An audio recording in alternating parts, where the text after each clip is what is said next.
Let me continue to read the book Under the Jaguar Sun by Italo Calvino. On the supper menu, we didn't find chili and nogada. From one locality to the next, the gastronomic lexicon varied, always offering new terms to be recorded and new sensations to be defined.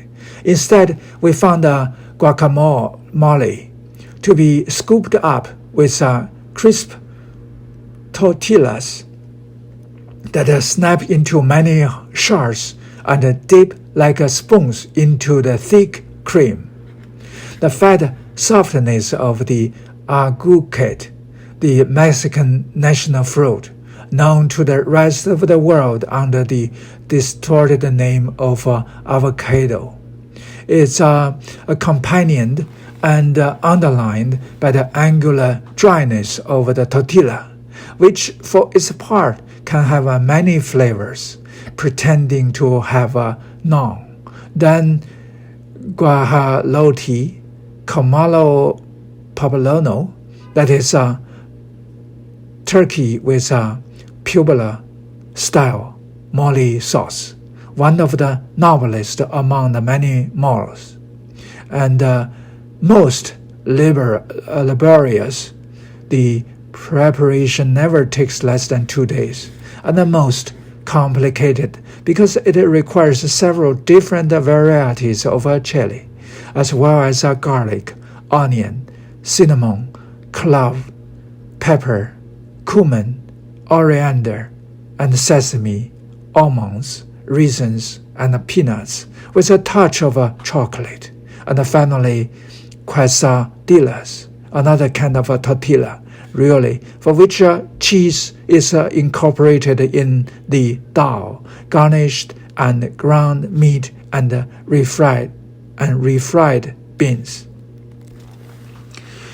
Right in the midst of chewing, Oliver's lips paused, almost stopped, though without completely interrupting their continuity of a moment, which slowed down, as if reluctant to allow an inner echo to fade, while her gaze became fixed, intent on no specific object, in apparent alarm.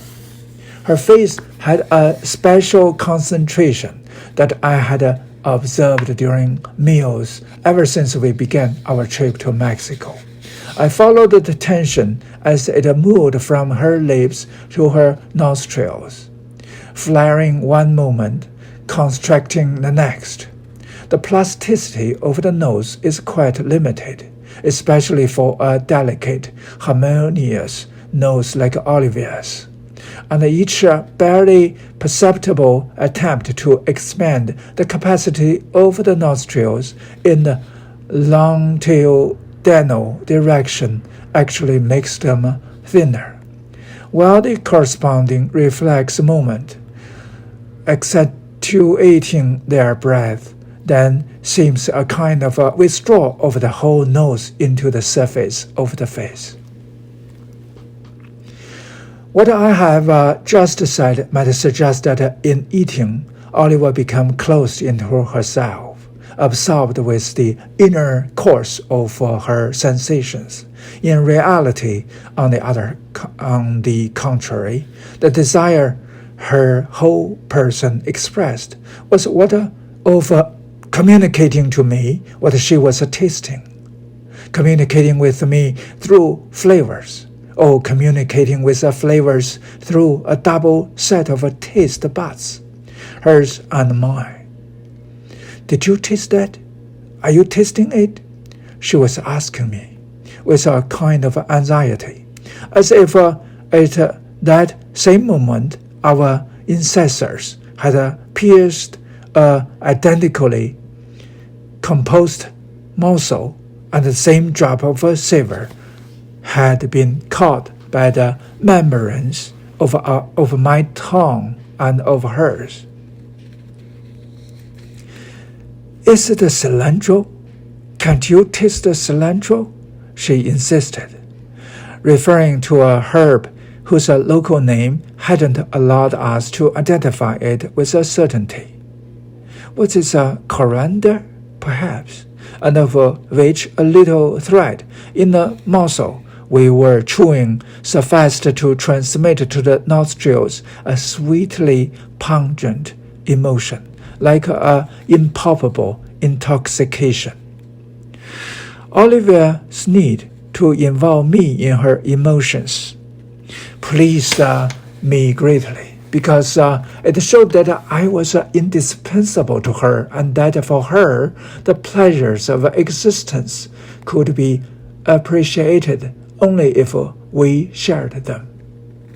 Our subjective, individual selves, I was thinking, find their amplification and completion only in the unity of the couple. I needed a confirmation of this conviction all the more since, from the beginning of our Mexican journey, the physical bond between Olivia and me was going through a phase of rarefication, if not eclipse, a momentary phenomenon, surely, and not in itself disturbing, part of the normal ups and downs to which, over a long period, the life of every couple is subject, and I couldn't help remarking how certain manifestations of Olivia's vital energy, certain prompt reactions or delays on her part, yearnings or throbs, continued to take place before my eyes, losing none of their intensity. With only one significant difference, their stage was no longer the bed of our embraces, but a dinner table. During the first few days, I expected the gradual kindling of the palate to spread quickly to all our senses. I was mistaken. Aphrodisiac this cuisine surely was, but in itself and for itself, this is what I thought to understand, and what I'm saying applies only to us at that moment. I cannot speak for others or for us if we had been in a different humor. It stimulated desires, in other words, that sought their satisfaction only within the very sphere of a sensation that had aroused them. In eating new dishes, therefore, that would generate and extend those same desires. We were thus in the ideal situation for imagining what the love between the abbess and the chaplain might have been like. A love that, in the eyes of the world and in their own eyes, could have been perfectly chaste and at the same time infinitely carnal in the experience of flavors gained through secret and subtle complicity. Complicity.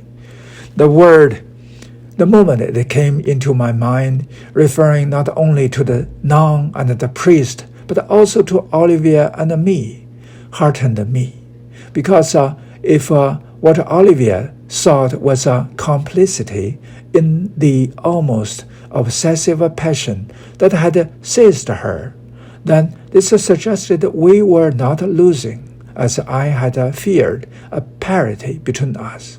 In fact, it had seemed to me during the last few days that Olivia, in her gustatory exploration, had wanted to keep me in a subordinate position, a presence necessary indeed, but subaltern, obliging me to observe the relationship between her and the food as a confidant or as a compliant ponder.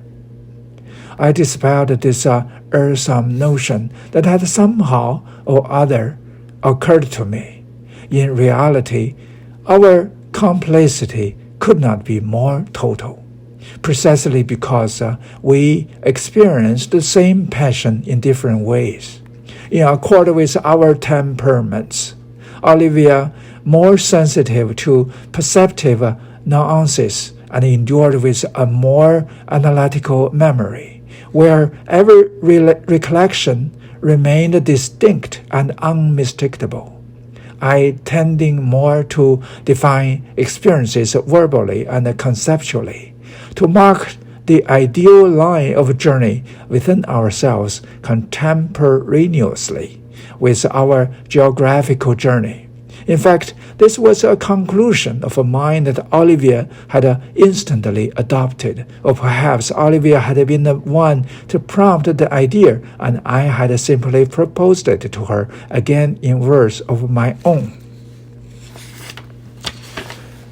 The true journey as the introjection of an outside different from our normal one implies a complete change of nutrition, digesting of the visited country, its fauna and flora, and its culture.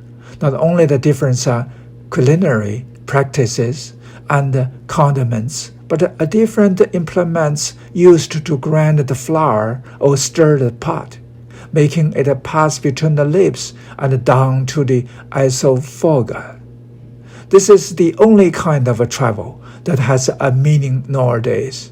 When everything visible you can see on television without rising from your easy chair.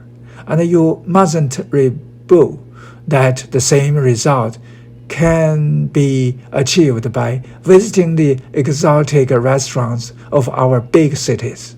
They so counterfeit the reality of the cuisine they claim to follow that, as far as our deriving real knowledge is concerned, they are the equivalent not of an actual locality, but of a scene reconstructed and shot in a studio. Let me stop here for this episode.